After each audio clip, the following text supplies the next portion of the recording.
Hello everyone, we're going to look at sedimentary rocks and how to properly identify them.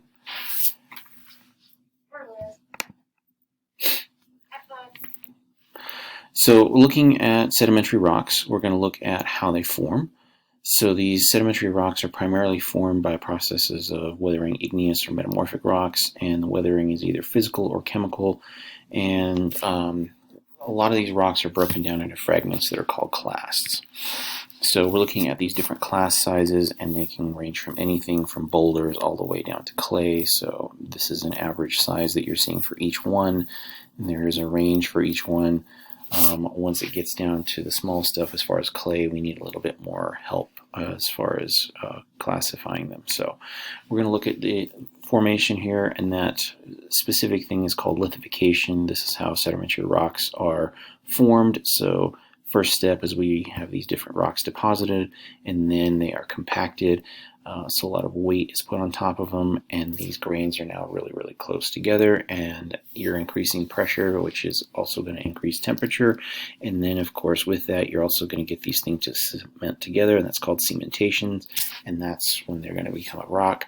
So this is going to happen in two ways. Minerals are going in between other mineral grains, and those minerals are going to grow around those, and then they're going to crystallize. So when we're looking at different types of rocks, we're going to look at these clastic sedimentary rocks first. So on your left, you see the big angular pieces here, versus on the right, they're nice and rounded and smooth. So this one's a lot closer to the source because of the angular pieces, and this one's a lot further away from the source.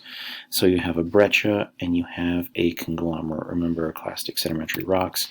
And then we have a shale, we have a mudstone, and we have a sandstone, going for these different kinds of grain sizes that we're looking at. And then we're going to look at some different organic sedimentary rocks. So these are formed by microscopic animals and plant matter. So the one up in the top right corner is called a coquina.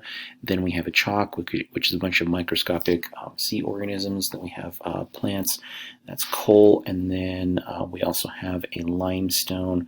Limestones, remember, in this case, are going to fizz with acid. And then we have one other organic. This one's not nearly as solidified as coal, but this is a peat. And then we're going to look at some chemical sedimentary rocks. These are usually the deeper sea environments. So this is a chert. This one's primarily composed of quartz, so it's very, very resistant. We have a rock gypsum. This one you can actually scratch with your fingernail or thumbnail. And then we have rock salt.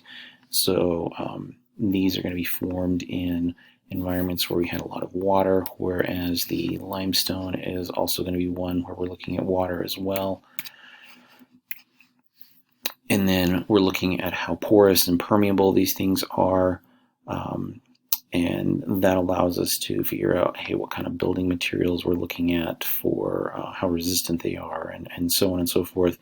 But if we're looking at them for their fossil content, we need to go back and look at these various types of rocks. So if we're looking at these clastic rocks, again, these are going to be very high energy environments, so preservation for fossils is going to be pretty rough versus these, which are in a little bit better environment. Although this one's, these shales are going to be usually in more lake sediments, and the mudstones are going to be in river to lake sediments.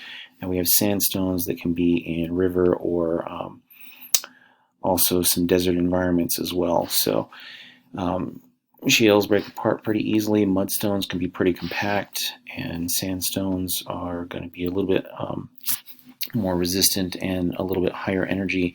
Each one of these is good for finding fossils and containing fossils, and if these sedimentary rocks have these, they're going to be said to be fossiliferous in content. Chalk is going to be great for preserving a lot of sea creatures. As you can see, this one is primarily composed of nothing but sea creatures, again, mostly plant. These are going to be severely compacted.